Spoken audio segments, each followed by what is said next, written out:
Hi, I'm here at the Nerve Center of Debra Dawson's Good Time Catering and Herb Company with the lady herself, Debra. Hello. Hi. Hi. Nice to see you again. Excellent to be here. Good. So, first off, tell me, how did you become involved in mushrooms or with mushrooms?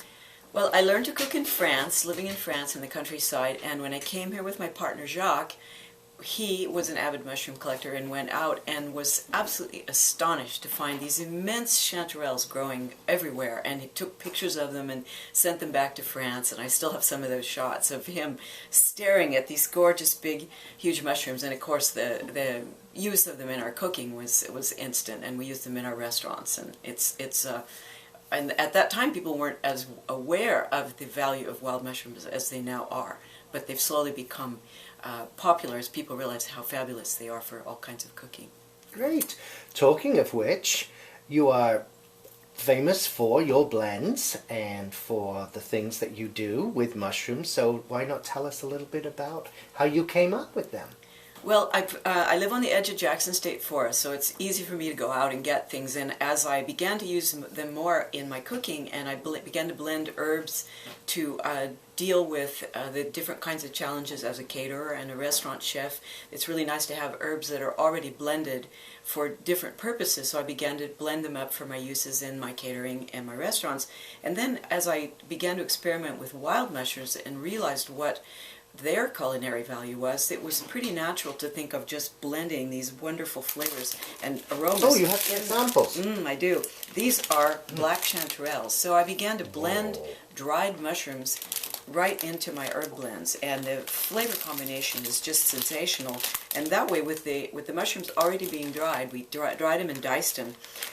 You can add them to the food, and you don't have to go through all the drying and soaking and cleansing process, which is so fun. those particular ones don't need constituting.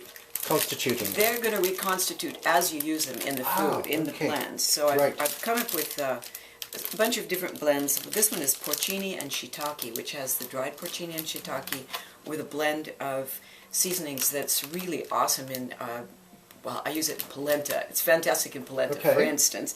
And this one is a black chanterelle, which is blended with herbe de Provence, which is another unbelievable blend of herbs that has lavender and anise and fennel and lovely things from France. And this is particularly great in lamb.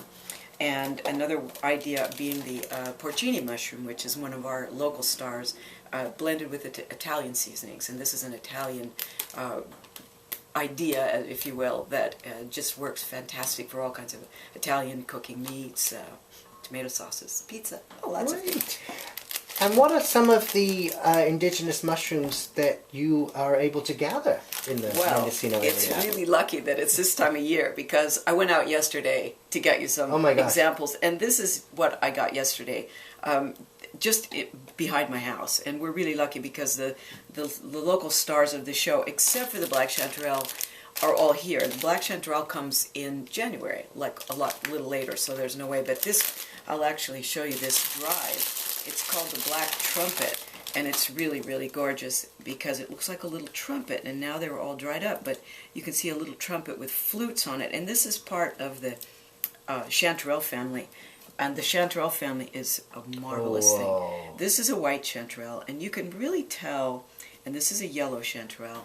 I don't recommend that anyone ever go and gather in the woods and eat anything that they don't completely know. But the beauty of the boletes and the chanterelles is that they are very easy to recognize. This has these lovely, beautiful, cream-colored gills that they go down the stem, and when you break it open, you see that the gills go all the way down, and it's firm and really luscious. Smell that. Wonderful all the way through. And this little tiny bolete here, which is the first one we got of the season, and it doesn't look much like the ones that will be fully opened later on, which can be very, very large and chestnut colored and lovely. But this is a little tiny baby bolete. And unlike the chanterelle, this has a tiny bit, I broke it. Well, this has a little sponge on the bottom, tiny little beautiful sponge. So this is a gill mushroom, and they call them gill, and this is a sponge, and they're very easy to recognize the difference. And then this one is called a pig's ear, which you can see why. It has the most gorgeous color.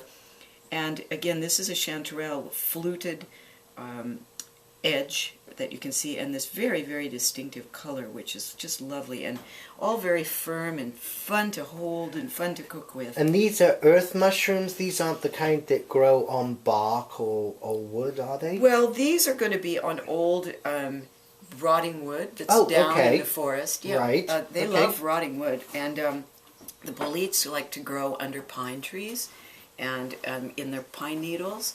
They each have a specific habitat, and when you get to knowing how to gather them, you get to recognize the habitat. It's really fun. It's like a treasure hunt. You know, you never know when you're going to find them. But then, and the rewards are when you come home and you get to use them in your food, which is very lovely.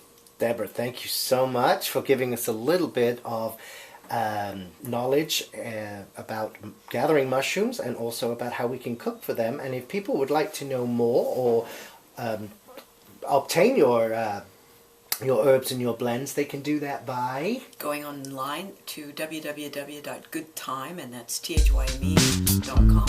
Excellent.